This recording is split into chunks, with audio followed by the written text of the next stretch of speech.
तो आज मैं आपको एक अनोखी रहस्यमय कहानी सुनाऊंगा। अगर आप चैनल पर नए हैं तो अभी सब्सक्राइब कर ले तथा कहानी पूरा देखें। अंत में एक अनोखा रहस्य छुपा है। धन्यवाद। तो सुनिए।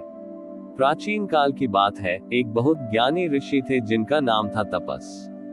ऋषि तपस ने वर्षों तक महादेव की कठिन साधना की थी।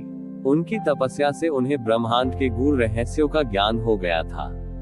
धीरे धीरे उनके मन में ये सूक्ष्म अहंकार आ गया कि वे शून्य को पूरी तरह समझ चुके हैं और अब उन्हें किसी और ज्ञान की आवश्यकता नहीं है।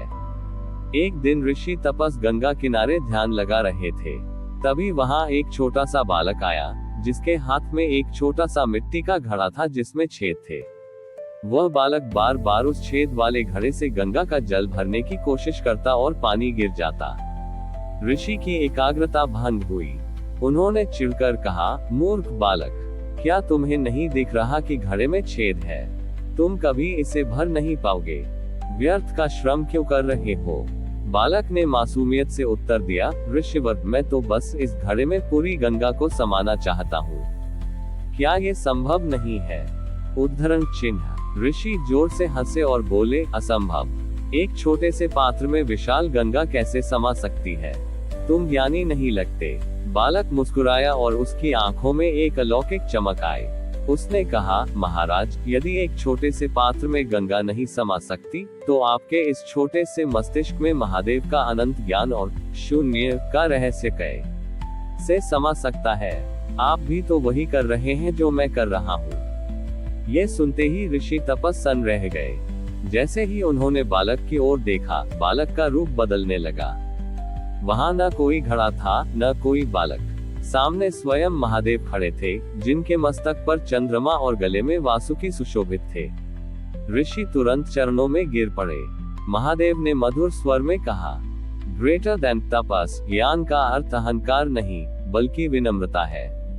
जिस क्षण तुमने सोचा कि तुमने शून्य को जान लिया है, उसी क्षण तुम ज्ञान से दूर हो गए।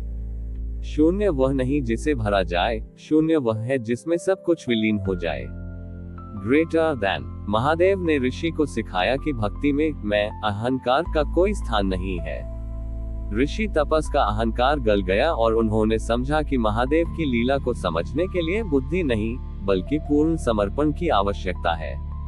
महादेव की इस कहानी से हमें क्या सीख मिलती है? तारांकन ज्ञान हमें विनम्र बनाता है, अहंकारी नहीं। तारांकन ईश्वर की महिमा को तर्क से नहीं, केवल प्रेम से अनुभव किया जा सकता है।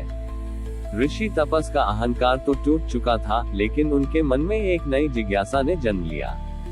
महादेव के चरणों में शीश झुकाते हुए उन्होंने पूछा, हे त्रिलोकीनाथ, आपने कहा कि शून्य वह है जिसमें सब विलीन हो जाता है, किंतु संसार तो होने के उत्सव से भरा है। फिर इस शून्य का अनुभव एक साधारण मनुष्य अपने जीवन में कैसे कर सकता है? महादेव मुस्कुराए और उन्होंने ऋषि तपस को अपने साथ चलने का संकेत दिया।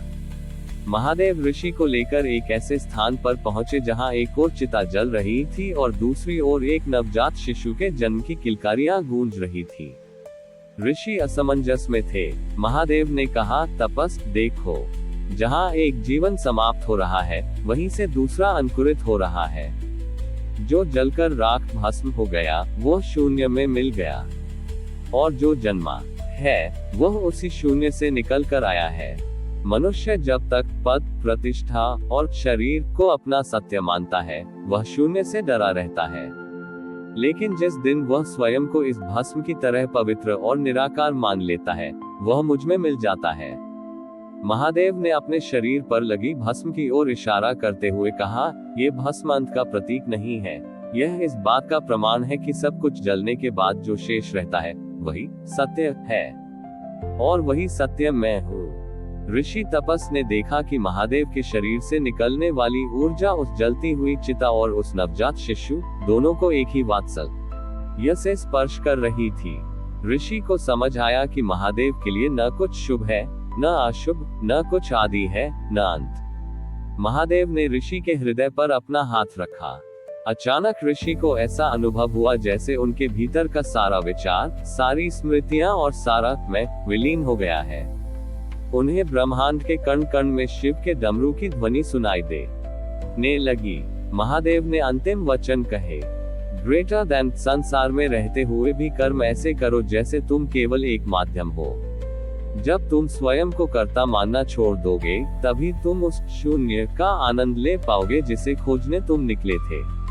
Greater than. जब ऋषि ने अपनी आंखें खोली तो महादेव वहां नहीं थे। केवल गंगा की अविरल धारा बह रही थी और ऋषि के हाथ में वही मिट्टी का पात्र था जो अब टूट चुका था। अब ऋषि को उस पात्र को भरने की चिंता नहीं थी, क्योंकि उन्हें समझ आ गया था कि वे स्वयं उस अनंत चेतना के सागर में एक लहर मात्र हैं। कहानी का नया मोड़। ऋषि तपस अब एकांत में तपस्या करने के बजाय संसार में जाकर दीन दुखियों की सेवा करने लगे, क्योंकि अब उन्हें हर जीव में महादेव का शून्य और सत्य दिखाई देता था। हमारी और भी आध्यात्मिक एवं अनोखी कहानियां देखने के लिए हमारे चैनल पर जाएं तथा धार्मिक एवं पौराणिक अनोखी कहानियां हमारे चैनल पर है। कृपया जाके देखें तथा हमारे चैनल को सब्सक्राइब करके रखें और वीडियो लाइक जरूर करें। धन्यवाद।